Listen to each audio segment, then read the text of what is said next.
Community. It's the big buzzword lately around what matters in this weird digital age and what's going to keep us humans together.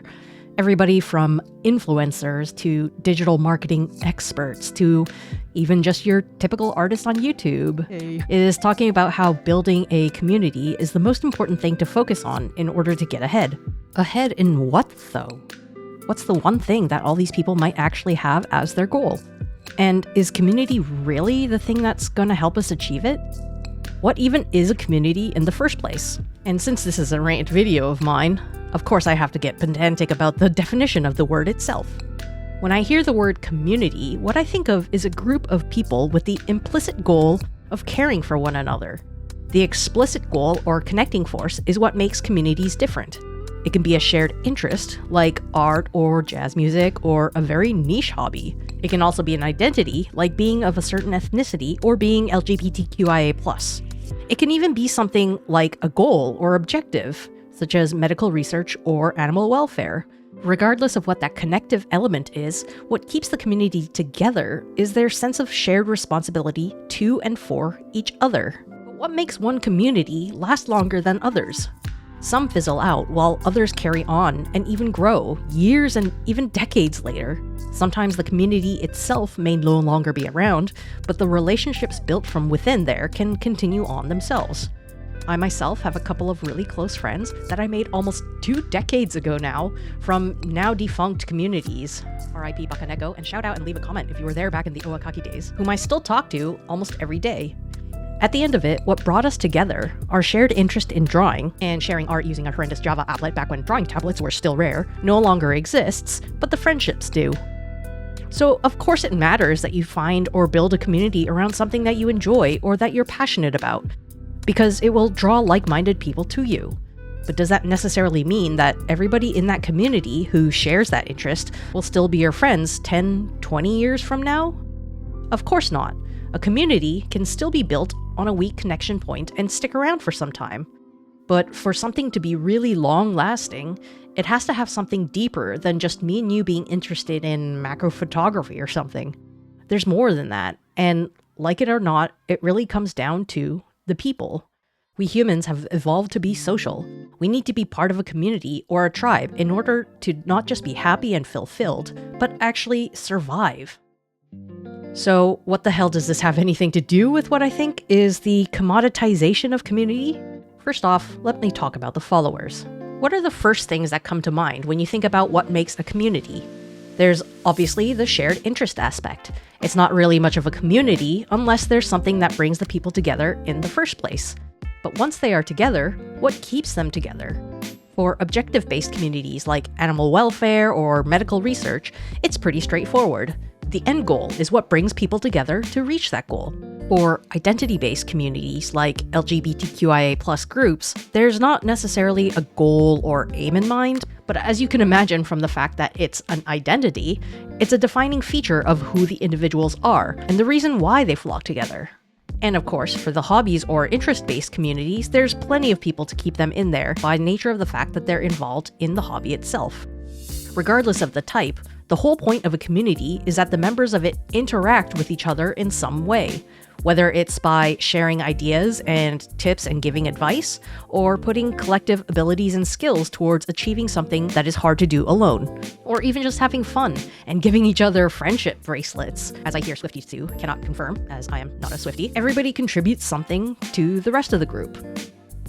But what if there is no interaction, collaboration, or even involvement in a community? Can it still be called a community?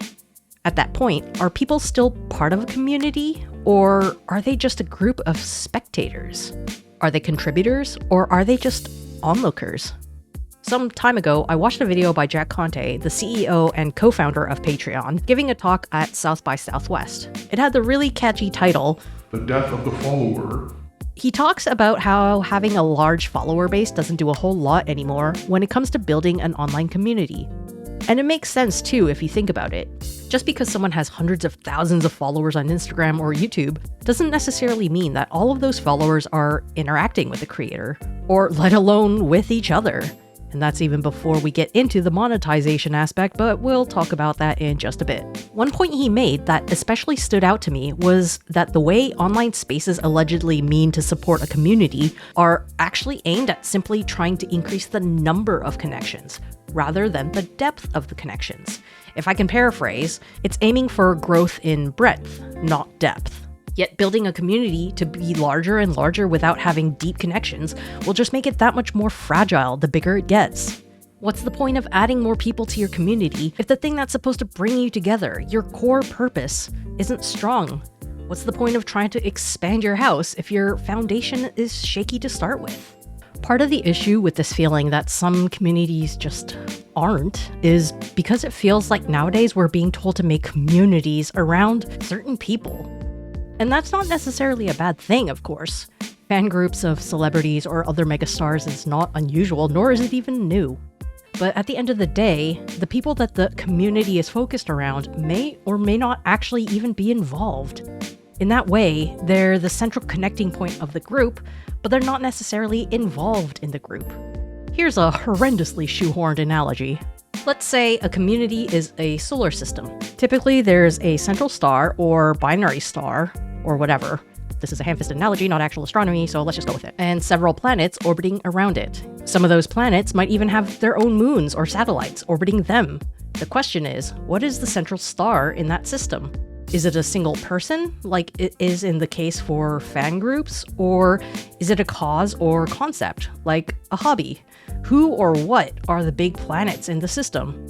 And do they have their own satellites? And if so, what are those? You can imagine that the ones built around a single person are a lot more volatile because, well, it's a human person. And human persons are irrational and unpredictable animals. It goes without saying that if the person at the center of this community solar system changes suddenly in some way, even a tiny bit, it affects everybody else. And the bigger the star is, the greater the effect will be. Because more gravity means more energy, means more entropy. At least that's how I think it goes from astronomy class I took years ago, but I'm almost certainly wrong. Again, this isn't a perfect analogy, so let's just roll with it. And in a way, you need a certain amount of stardom to be able to make this whole thing even work. For a solar system based around a single person, that is. And let's face it, the likelihood of even getting to that point is so microscopic that it's pretty much an impossibility for the majority of us. So what is the average person supposed to do? You can't really make a fan group for yourself, can you? And yet a lot of the advice I hear about building a community these days, especially online, feels like they're recommending you to build a fan club for yourself. I don't know about anyone else, but as a pretty private and kind of introverted person, I find this extremely uncomfortable. I'm trying to share my art with people, not sell myself as a personality.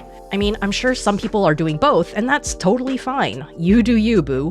But as I ranted before about the fact that I have a hard time already with the fact that content creation is more about the creator and less about the content, this just feels counter to what I feel a community is supposed to be about, especially an artist's community.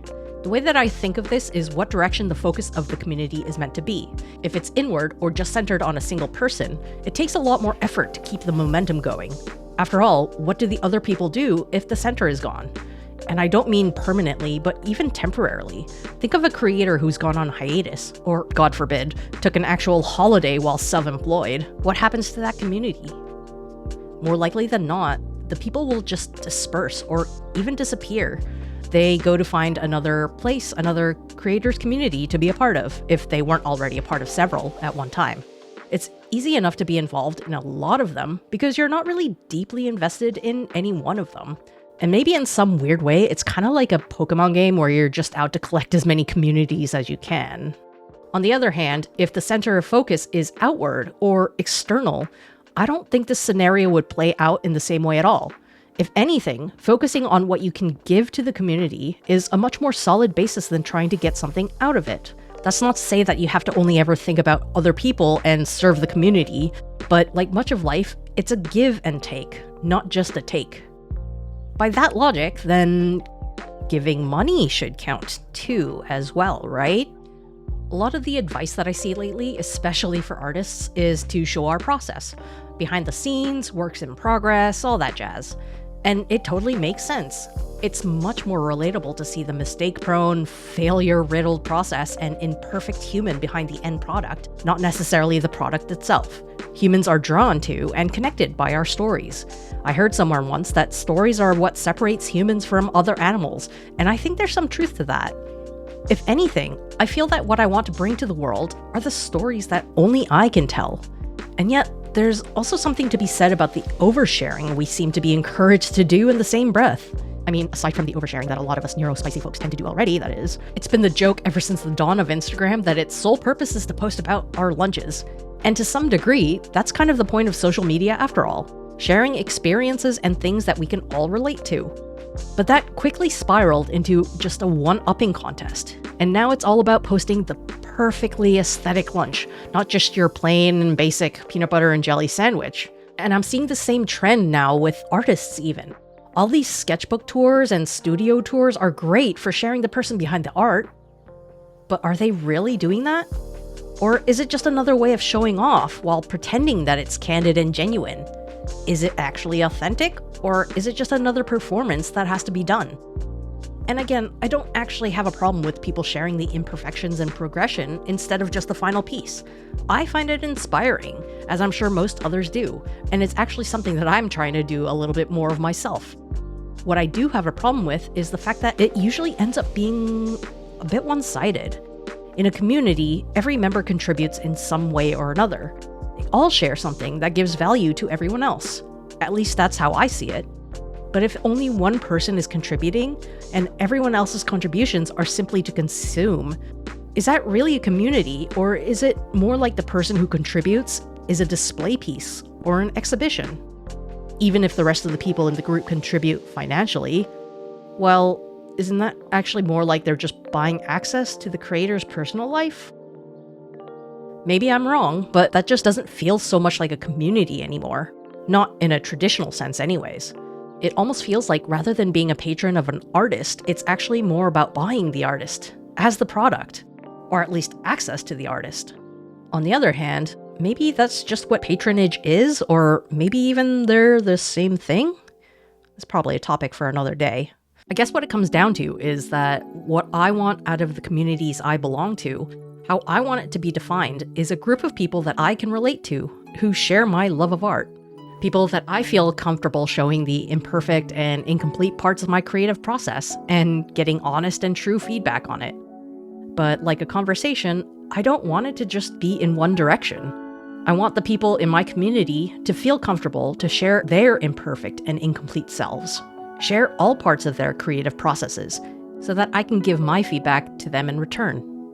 And of course, it's great that I and many other creatives out there can make money from this as well. But at the same time, I don't want it to feel like I have to sell parts of myself rather than contribute alongside people who have the same interests at heart.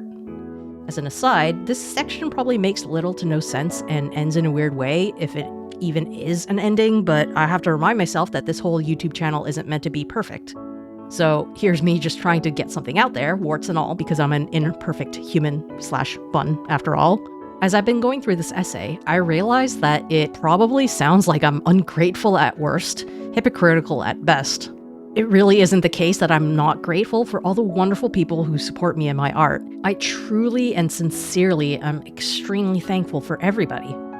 I just don't ever want it to feel like I'm merely selling products, whether it's my art or myself, but that I'm a contributing member of an active community where everybody else is also sharing parts of themselves and their own creations. The shared interest or connecting factor of community might be the glue that holds it together, but the people in the community are at the heart of it after all. Because my communities are not commodities, and I'll try my damn hardest not to treat them that way. And as I wrap up, I want to reiterate just how grateful I am to my community, and I don't use that word lightly.